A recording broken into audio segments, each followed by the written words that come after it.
Be me dating Annie for 2 years. She's decent, bit of a drama queen, but whatever. Constantly talks about her sorority sisters from college, always going on about how close they all are. We're like family anon, you wouldn't understand.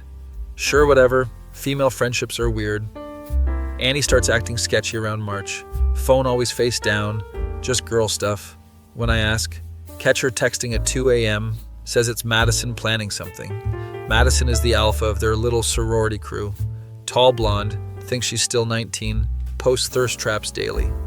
Other girls are Jessica, basic Instagram girl with fake everything, and Brooke, the spiritual one who does ayahuasca retreats.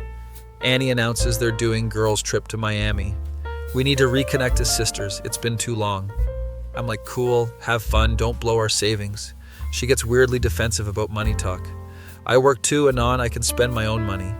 Red flag, but I let it slide. Week before trip, she's acting manic, buying new bikinis, getting fake nails done. You want to look good for the girls? I ask. She rolls her eyes. It's about feeling confident. Whatever, women are complicated. Day of departure, she's up at 5 a.m. doing makeup. For a 2 p.m. flight, autism levels off the charts. Why are you so dressed up? I ask. We're taking cute airport pics, duh. Kiss her goodbye, tell her to be safe. She barely acknowledges me, too busy checking herself out. First day goes normal, standard Instagram posts, group shots at fancy hotel, reunited and it feels so good. Poolside pics with overpriced drinks. Typical sorority girl cringe but harmless. Second day things get weird. Annie posts story at some club looking drunk as hell. Madison is grinding on some random dude. Annie's in background looking uncomfortable. Delete repost cycle starts happening. She'll post something then take it down minutes later. Text her asking if everything's okay. Having the best time, babe. Love you. But she's not answering my calls. Jessica starts posting stories without Annie in them. Just her, Madison, and Brooke at brunch.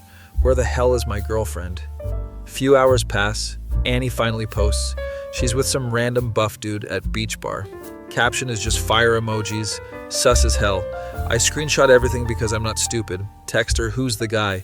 I left on read for 4 hours. She finally responds, just made friends with locals. Locals. My ass, dude, looks like generic fitness influencer. That night the posts get more concerning. Annie's stories show her progressively more wasted. Random guy is in every single one now, touching her waist, buying her drinks. Madison and other girls nowhere to be found. I'm getting sick to my stomach watching this. Call her directly. Goes straight to voicemail. Hey babe, just checking in, call me back. She doesn't call back. Check her Instagram religiously like a psycho. She posts boomerang of her. And this chat at hotel pool. They're alone, she's in tiny bikini.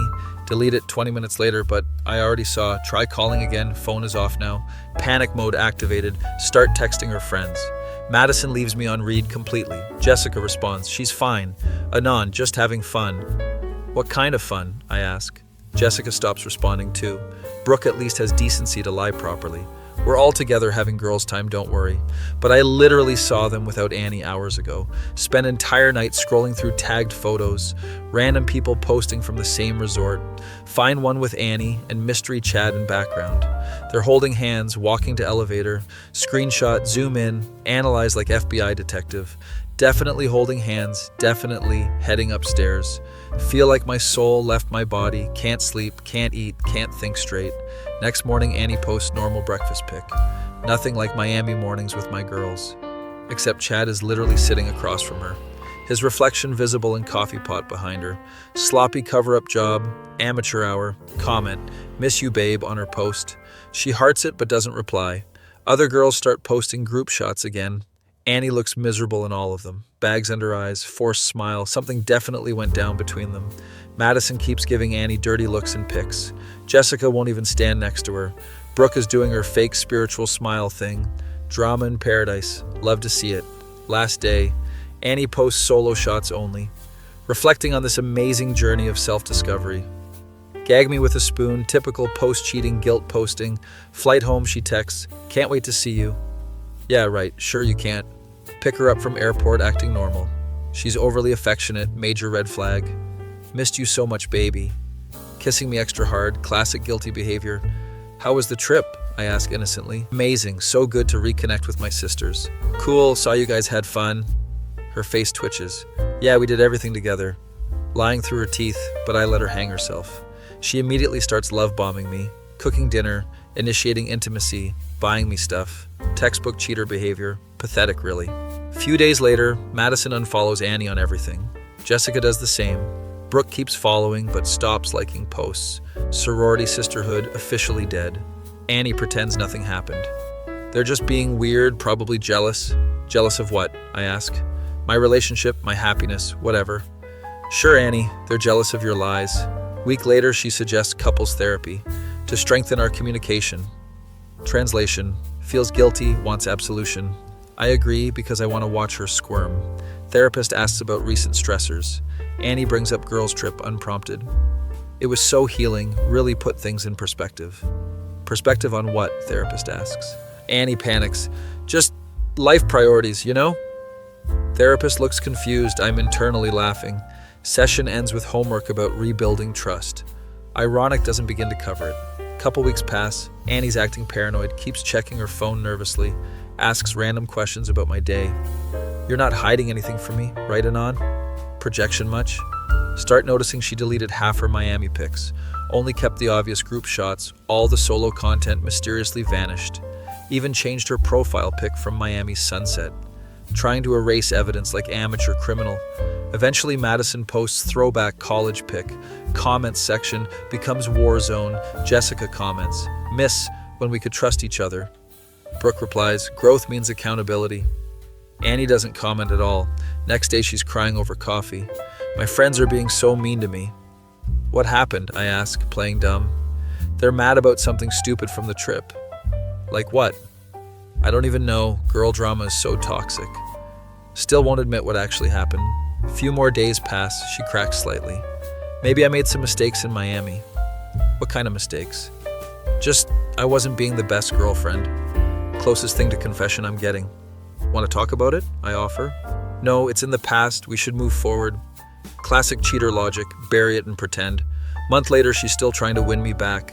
Expensive dinners, surprise gifts, constant validation seeking. You know I love you, right, Anon? Sure do, I reply, dead inside. She starts therapy individual sessions, comes home talking about self-forgiveness, and moving past guilt that doesn't serve you. Therapist probably told her to come clean, but Annie's too coward for actual honesty. Instead, she love bombs harder, books weekend getaway, just for us. Ironically picks Miami Beach Hotel. Thought it would be romantic, she says. Yeah, romantic, like a crime scene revisit. I decline, say I'm too busy with work. She looks devastated, clearly wanted redemption trip. Eventually the truth comes out accidentally. She's drunk one night, scrolling through old photos, stops at one with Mystery Chad. He was such a mistake, she mutters. Who was, I ask, heart racing. She realizes what she said, tries to backtrack. Just this guy who kept bothering us. Bothering you how? Never mind, forget I said anything. But I already heard everything I needed. Next morning she acts like nothing happened. Typical Annie, live in denial forever. Her sorority friends never speak to her again. She pretends she's outgrown them anyway. I'm in a different place in life now. Yeah, the place where you cheat and lie, still together somehow, relationship zombie mode. She thinks she got away with it. I know exactly what happened. We both pretend everything's normal, but trust is dead and buried in Miami. Sand. She still posts. Throwback pics sometimes, captions about amazing memories with my girls, comments disabled of course. Can't handle the truth in public spaces. Recently suggested we get matching tattoos to symbolize our commitment. Sure, Annie, ink will fix your betrayal. Declined obviously, not tattooing a lie. She sulked for days about my lack of enthusiasm. Meanwhile, I'm planning my exit strategy. Already started moving money around. Lease is up in 6 months. Perfect timing for clean break. She has no idea what's coming. Still thinks her secret is safe. Still believes she can love bomb her way out. Still posting motivational quotes about growth. The past doesn't define us, only forward matters. Ironic, since she can't even admit her past. But karma has funny way of working. Mystery.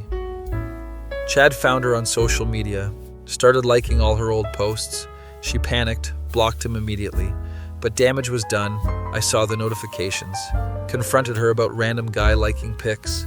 Probably just spam account. She lies, getting sloppy with her cover-up. Desperation makes people stupid. A few weeks ago she brought up marriage. Don't you think we're ready for next step? After cheating on me in Miami, Told her I need more time. She looked crushed but can't argue. Deep down, she knows why I'm hesitant. Guilt eating her alive daily serves her right, honestly. Should have thought about consequences before hooking up with some random Chad. While her boyfriend waited home like idiot, girls' trip turned into relationship apocalypse. But she'll never admit the disaster. Too proud, too coward, too delusional. Rather live in fantasy than face reality. Meanwhile, I'm counting days until freedom. Miami was her choice. Consequences are mine to give. Be me, roommates with my ex Chloe for 3 months. Broke up. But lease had 6 months left, peak autism move. She immediately starts dating this Chad named Tyler. Classic finance bro, drives BMW, posts gym selfies. Chloe acts like she won the lottery, constantly rubbing it in my face how happy she is. Tyler's taking me to this amazing steakhouse tonight. Tyler bought me these earrings, aren't they gorgeous? I'm just trying to eat cereal in peace. Every conversation becomes Tyler exhibition. She leaves his stuff everywhere to mark territory. His protein powder in our kitchen, his cologne stinking up bathroom. I move his crap, she gets offended. You're being so petty, Anon, just admit you're jealous. Jealous of what exactly? Dating a walking red flag? Tyler comes over constantly, acts like he owns the place, uses my Netflix account without asking, drinks my beer, never replaces it, leaves dishes everywhere like entitled child. I complain to Chloe about basic respect. You're just bitter because I moved on. Sure, Chloe, that's definitely the issue here. Tyler starts showing up when I'm home alone, makes small talk about how hard this must be for me, clearly enjoys the power dynamic, asks invasive questions about our relationship. Chloe told me you never took her anywhere nice. This dude really thinks he's doing charity work. I gray rock him, minimal responses, drives him crazy that I won't engage, starts trying harder to get reactions, brings Chloe expensive gifts when I'm around, makes loud phone calls about his investments. Classic insecure behavior, needs audience for validation. Chloe eats it up completely, posts constant Instagram stories with him, captions like, when he treats you like a queen, passive-aggressive shots at our relationship. I unfollow her socials. She notices immediately. Really, Anon? You can't even be happy for me? I'm not following your couple's cringe fest? She starts being more obvious about everything. Loud, intimate sounds when Tyler's over, leaving bedroom door open during private moments, psychological warfare level pettiness. I start wearing headphones everywhere. She interprets this as jealousy confirmation. See? You can't stand seeing me happy. Or maybe I don't want to hear your amateur performance. Tyler starts commenting on my dating life. You should get back out there, man. Plenty of fish. Thanks for permission to exist. Really needed that. Brings his bros over for poker nights. They take over entire living room. I retreat to bedroom. Apparently this proves I'm antisocial. Chloe starts psychoanalyzing me to her friends. Overhear phone conversations about my inability to let go. Meanwhile, I'm literally planning to move out, already looking at apartments, saving deposit money, but sure, I'm the one who can't move on. 3 weeks into their relationship, red flags appear. Tyler starts showing up drunk on weekdays, arguing with Chloe about her attitude problems. Apparently, she's not grateful enough for his attention. I pretend not to notice, but walls are thin. Hear him telling her she's lucky he puts up with this. Classic emotional abuse tactics starting early. Chloe makes excuses, he's just stressed from work. Where have I heard that before? Tyler starts nitpicking her appearance. Maybe you should hit the gym more. That dress is kind of tight, don't you think? Chloe starts working out obsessively. Meal preps constantly, counts calories out loud, clearly trying to meet his standards. I want to say something, but no, she won't listen. She's too invested in proving I'm wrong about him. Month in, Tyler's true colors showing bright, cancels dates last minute for business opportunities, shows up 3 hours late without apologies. Chloe waits around dressed up like abandoned puppy. I come home to her crying in kitchen. Everything okay? I ask, genuinely concerned. She wipes tears quickly. Everything's perfect. Denial levels reaching dangerous heights. Tyler starts treating our apartment like his personal space, eats our food, monopolizes TV, invites people over without asking. Chloe doesn't set boundaries, scared of upsetting him. I finally snap when he uses my laptop without permission. Dude, ask before touching my stuff. He laughs. Relax, man. We're practically family. Chloe sides with him immediately. Anon's being territorial about everything lately. I'm being territorial about my own possessions? Revolutionary concept, apparently. Tyler starts pushing boundaries harder, brings random women to business meetings at our place, flirts with them openly in front of Chloe. She pretends not to notice, scrolls phone intensely. Classic coping mechanism. Ignore reality. I'm watching car crash in slow motion. Want to help, but she's made her position clear. Anyone who questions Tyler is just jealous. 6 weeks in, Tyler's pattern becomes obvious. Love bombs her after treating her badly, buys expensive gifts after public humiliation, takes her somewhere nice after a week of neglect. Textbook manipulation cycle playing out. Chloe posts only the good moments on social media, maintaining illusion for everyone else. Privately, she's becoming shell of herself. Stops cooking, stops cleaning, stops basic self-care, depression setting in, but she won't admit it. Tyler comments on her letting herself go. Because emotional abuse is exhausting. Genius. I start leaving self-help articles around apartment, information about healthy relationships, red flag warnings. Chloe throws them away, calls it passive-aggressive. Can't help someone who won't help themselves. Tyler's friends start making comments about Chloe. She's gotten kind of clingy lately. Maybe you should trade up, bro. He doesn't defend her, just laughs along. She overhears but pretends she didn't, starts trying even harder to be cool girlfriend. Agrees to everything, never expresses preferences. Watching someone lose themselves in real time. 2 months in, Tyler starts working late constantly. Obvious lies, but Chloe accepts them. Finds receipts for expensive dinners in his pocket. For 2 people, but he was supposedly alone. Confronts him about it. He turns it around. You're being paranoid and controlling. This is why my ex was so much easier. Comparing her to other women, classic manipulation. Chloe apologizes for questioning him. I'm losing my mind watching this. Want to shake her and yell about self-respect, but she's painted me as jealous enemy. Anything I say will be dismissed automatically. Tyler starts bringing other women around more openly, business associates who stay way too long. Chloe makes them coffee, plays hostess to her replacement, cognitive dissonance reaching Olympic levels. One night I come home to Tyler and random blonde on our couch. Very intimate conversation, definitely not business.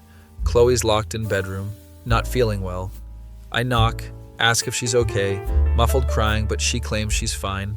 Tyler leaves with blonde, doesn't say goodbye to Chloe. She emerges hours later, eyes red and puffy, makes elaborate breakfast like nothing happened. Tyler had important meeting this morning. Lies getting more transparent by the day. Friends start reaching out about Chloe's behavior. Apparently she's canceling plans, missing events. Tyler doesn't like her, wasting time with losers. Isolation tactics working perfectly. I try talking to her best friend Emma. She won't listen to anyone about Tyler. Says we're all just jealous of her happiness.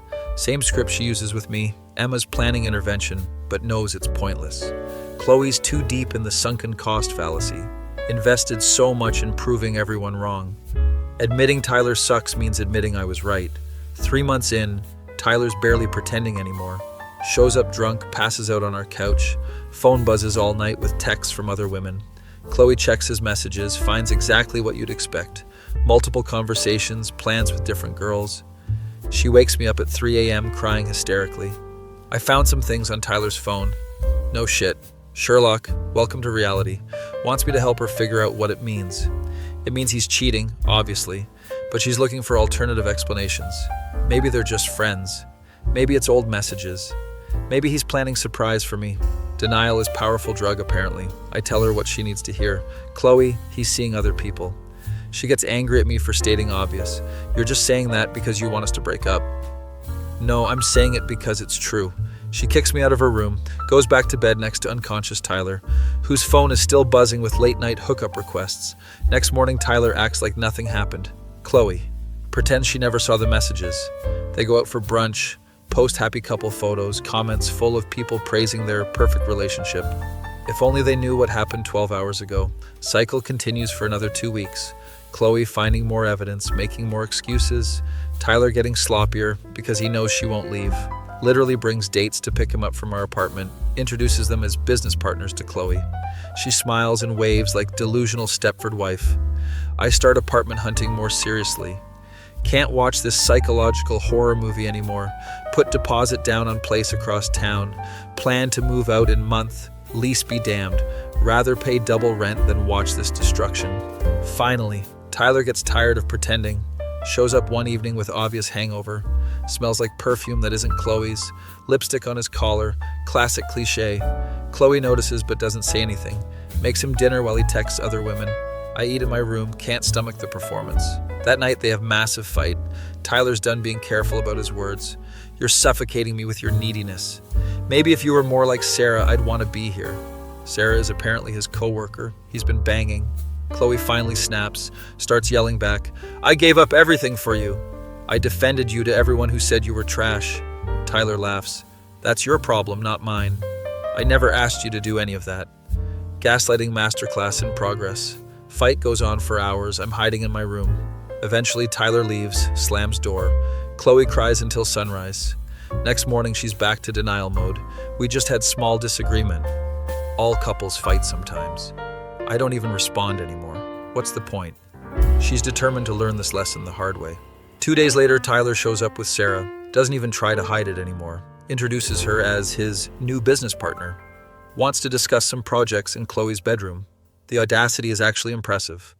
Chloe's face goes through 5 stages of grief, denial, anger, bargaining, depression, acceptance, all in 30 seconds. Tyler and Sarah disappear into the bedroom, close door, make themselves comfortable. Chloe stands in living room, completely broken. I come out of my room, find her catatonic. Chloe, you need to kick them out. She looks at me like I'm speaking foreign language. But he said it's just business. Even she doesn't believe it anymore. Sounds coming from bedroom are definitely not business related. I grab my keys, can't witness this anymore. I'm going out, you know what you need to do. Come back 3 hours later. Tyler and Sarah are gone. Chloe's sitting in the same spot, hasn't moved. Surrounded by tissues, eyes completely empty. I think Tyler might be seeing someone else. Understatement of the century. But it's progress. She's acknowledging reality. Sit down next to her on the couch. What gave you that impression? Dark humor seems appropriate. She almost smiles. Very funny and on. First real conversation we've had in months. You were right about him, she admits quietly. I was jealous of nothing. Worse than nothing, actually. I don't say I told you so. She's suffering enough already. What are you gonna do, I ask. I don't know. I gave him everything. Changed myself completely for him. Don't even remember who I was before. Classic aftermath of emotional abuse. Identity completely wrapped up in pleasing him. Now that he's gone, she's lost. You're still you, just buried under his expectations. It'll take time to remember. She nods but doesn't seem convinced. Next few days are rough. Tyler doesn't call, doesn't text, completely ghosted her after 3 months. No explanation, no closure, nothing. Chloe checks her phone obsessively, hoping for a message that never comes. Starts stalking his social media, sees him posting pictures with Sarah immediately.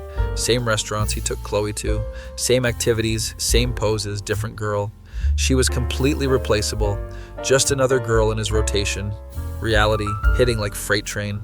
Emma comes over to check on Chloe, finds her in bed, hasn't showered in days. I told everyone you were perfect together, made such a fool of myself, defended him to people who cared about me. Guilt and embarrassment mixing with heartbreak. Emma's patient but firm. Everyone makes mistakes in relationships. The people who matter will understand. But Chloe's pride is shattered, spent months claiming I was jealous. Now has to admit she was completely wrong. About Tyler, about me, about everything. Week after the breakup, she apologizes. I'm sorry I said you were jealous. You were trying to protect me, and I attacked you. I was so desperate to be right. Finally acknowledging what really happened. Tyler was everything you said he was. Manipulative, selfish, abusive. I just couldn't see it through the love bombing. We talk for hours about what happened. She starts seeing patterns she missed. Isolation from friends, criticism of appearance, constant gaslighting, emotional manipulation. How did I become that person, she asks. The one who makes excuses for inexcusable behavior. Trauma. Bonding is a powerful thing. Makes you defend your abuser, even when evidence is overwhelming. Month later, she's slowly getting better. Started therapy, reconnecting with friends, admits she needs professional help processing what happened in that relationship. Still struggles with self-blame. I should have listened to you. I should have seen the red flags.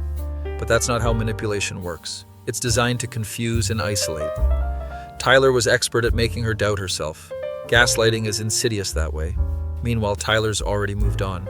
Sarah lasted exactly 6 weeks. Now he's with someone new. Same pattern, different victim. Chloe sees this and feels validated. It wasn't personal. He does this to everyone. Helps her process that it wasn't her fault. She wasn't uniquely flawed or unlovable, just unlucky enough to meet predator who targeted her specific vulnerabilities. Eventually we become friends again, better friends than we ever were dating. Shared trauma of Tyler, situation bonded us. She understands now that I wasn't jealous. I was concerned about someone I cared about, watching them get destroyed by toxic person. I owe you massive apology, she says. You tried to save me from myself, and I painted you as the villain. Water under bridge at this point, just glad she survived relatively intact. Some people don't escape relationships like that. Tyler could have done permanent damage. Psychological abuse leaves invisible scars. Takes years to fully heal sometimes. But Chloe's strong, she'll be okay. Just needed to remember who she was before Tyler tried to remake her into his ideal victim. A few months later, I moved to a new apartment. Chloe keeps our old place. Says it feels like reclaiming her space. Removing all traces of Tyler's presence. Sage burning, furniture rearranging, whole purification ritual, whatever helps her process and move forward.